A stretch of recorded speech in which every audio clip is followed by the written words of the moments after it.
Hi, I'm Charlotte Pridmore, and today we're talking about emotional intelligence. Now, when I work with clients, and whether that be in a one-to-one scenario, in programs, in my membership, or just even getting in conversations in my free group, The Ever Evolving Woman, the challenges are always have something to do with emotions. Are the things that hold us back, our issues, our conflicts, our everything. There's always emotion involved. Because like our thoughts, our emotions become habitual. And so whenever I do timeline therapy work with somebody, for example, whenever I'm asking them to remember or to think about the things that have happened in their past, the things that they come up with 99.99% of the time have a strong emotion attached to them. That's why we remember them so clearly. But for a lot of us, it just doesn't serve us. This way we respond to a certain trigger, or this way we respond to a certain situation, the way we respond when we're giving a certain look by our partner, the way we respond when our child talks to us in a certain tone of voice, and we get these buttons pressed and we talk about, he really pushed my button. But the thing is, there are buttons. And emotional intelligence is the ability to look at our buttons and do something about them if they're not serving us. One of the first personal development books I ever read was called Why Emotional Intelligence is More Important Than IQ by Daniel Goleman.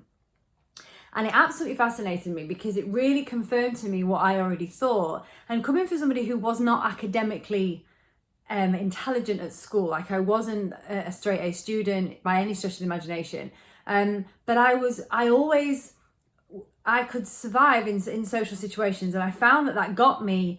It got me far. It was testament to a lot of the successes I had as a child, or through my adolescence, and I could always fit into a certain situation. And I found this really served me. This social skill really served me.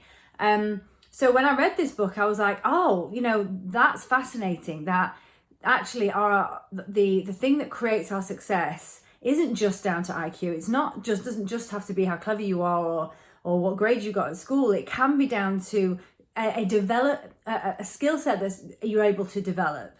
And, and that really fascinated me. So what actually is emotional intelligence? So emotional intelligence is our ability to perceive emotion, both within ourselves and other people.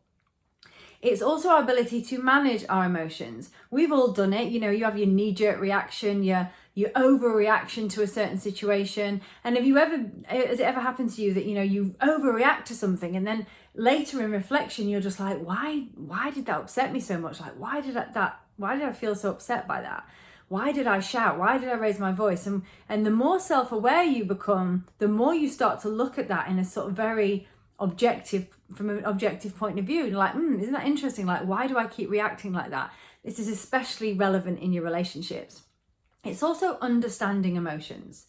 It's understanding why somebody responds the way they do. It's having the awareness to be able to not take that person's reaction straight to the heart and straight personally. It's having the awareness to understand what's going on for that person in this exact moment in time that's making them respond that way.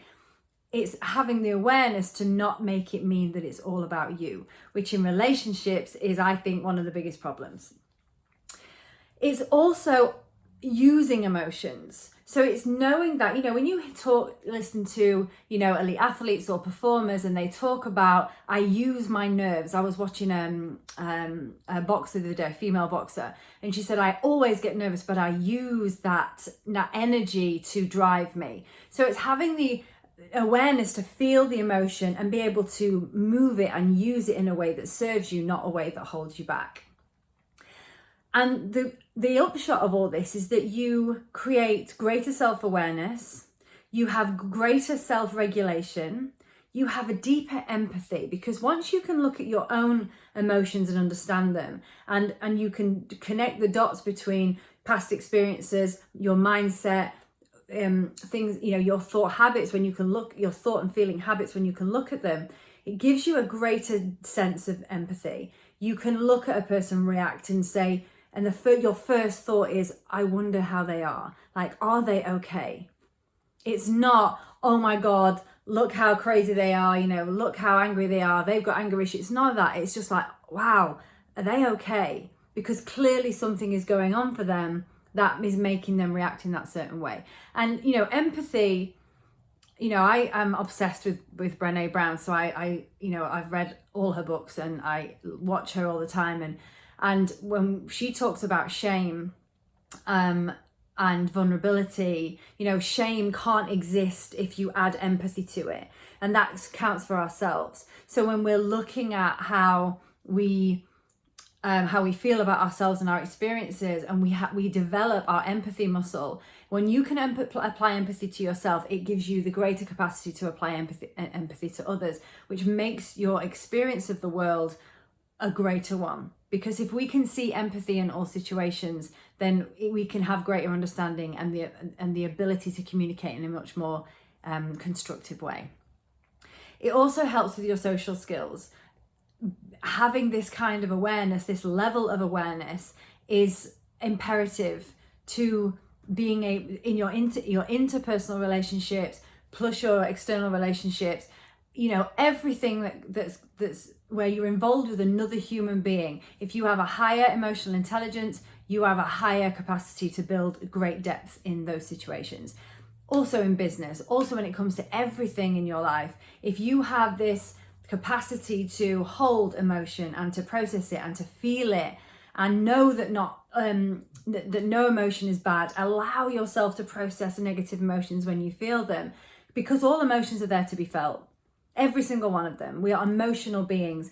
Emotions aren't good or bad, they just are. And our ability to feel them and process them in a way that is aware and introspective just creates a greater human experience, right? So it also helps with our motivation. If you can create emotions in you and move them and feel them and interpret them in a way that serves you, then you are much more capable of being able to motivate yourself into doing whatever you require to do.